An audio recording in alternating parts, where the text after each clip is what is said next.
요새 날씨보다 더 추운 러시아에서 알몸으로 있다면 얼마나 추울까요? 일반적인 사람이라면 몇 시간 안에 저체온증으로 사망하고 말 텐데요. 러시아의 프로 탐험가들이 우랄 산맥 탐험을 하다가 의문스러운 모습으로 전원 사망한 사건이 있습니다. 이 중 일부 시체는 신발도 신지 않은 채 알몸으로 발견되었다고 해요. 사망 당시 발견된 장소의 기온은 영하 30도의 강추위였습니다. 다른 시체에서는 방사능 수치가 일반적인 수치보다 7배나 높게 검출되었고 주위 나무들은 불에 탄 듯이 그을려 있었다고 합니다. 시신의 특이점은 물론 의문스러운 점이 많아 현재까지도 미스터리한 사건으로 남아있습니다. 1959년 2월 1일에 우랄 산맥을 종단하던 9명의 스키 탐사대가 비극적인 죽음을 맞은 미제 사건인 일명 디아틀로프 사건의 전말을 알아보겠습니다. 구소련 시절 우랄공과대학교 대학생들과 졸업생들로 구성된 스키 하이커들은 러시아 우랄 산맥을 거쳐 오토르텐 산을 등산할 계획을 세웠습니다. 처음엔 10명이었는데요. 일행 중 1명이었던 유디는 열과 두통을 호소해 제외되었고 결국 9명만 우랄 산맥으로 출발했습니다. 이 탐험대를 이끄는 탐험대장의 이름은 디아틀로프였는데요. 이 사건이 디아틀로프 사건으로 불린 이유입니다. 탐험을 시작하고 얼마 뒤에 폭설이 심해지자 탐험에서 제외되었던 유디는 탐험대에 무전을 보냈습니다. 디아틀로프는 일명 죽음의 산으로 불리는 홀라트샤흐산 능선에 임시 야영지를 설치했고 휴식을 취하고 있으며 9명 모두 무사하다고 무전을 보냈습니다. 하지만 다음날 무전 연락이 두절되었고 디아틀로프와 일행은 끝내 베이스 캠프에 돌아오지 않았습니다.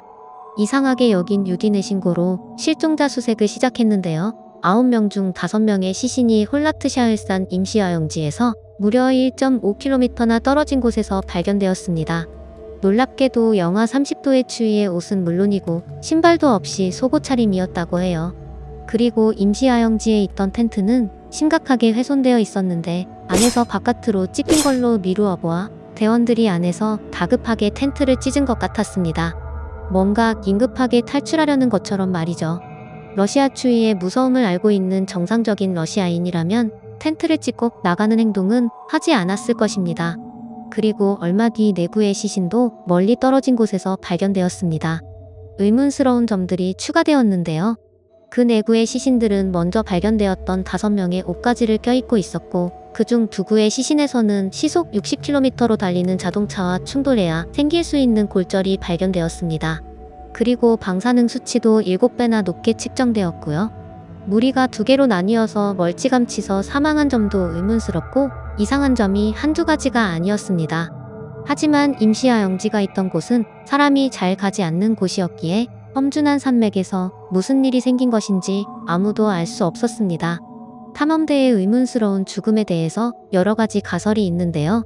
그중 첫 번째는 현지 원주민 만지의 습격을 받았다는 가설입니다.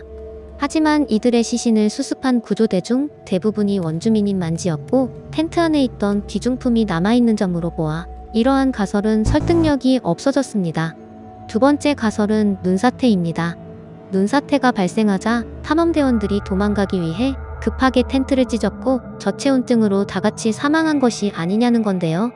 이곳은 산사태가 일어나기 힘든 완만한 지형이고 실제로도 산사태가 일어난 흔적이 발견되지 않아 이 의혹도 설득력이 없어졌습니다. 그리고 방사능 수치가 높게 나온 것으로 미루어 보아 구소련의 무기실험에 이용되었다는 가설과 UFO와 외계인의 지시라는 가설까지 다양한 가설이 나왔지만 어떠한 가설도 이들의 죽음을 논리적으로 설명하긴 어려운 것 같아요. 생존자는 물론 목격자도 없는 사건이기에 현재까지도 실제 일어난 일을 아무도 알 수 없었습니다. 소련 당국에서는 정체불명의 충동력에 의해 변사사고가 일어났다고 발표했고 임시야영지가 있던 곳에 출입을 3년간 금지했습니다. 죽음의 산으로 불리는 홀라트샤흐산에서 도대체 무슨 일이 일어난 걸까요? 젊은 청춘들이었을 텐데 삼가 고인의 명복을 빕니다. 봐주셔서 감사합니다. 재밌게 보셨다면 좋아요와 구독 부탁드립니다.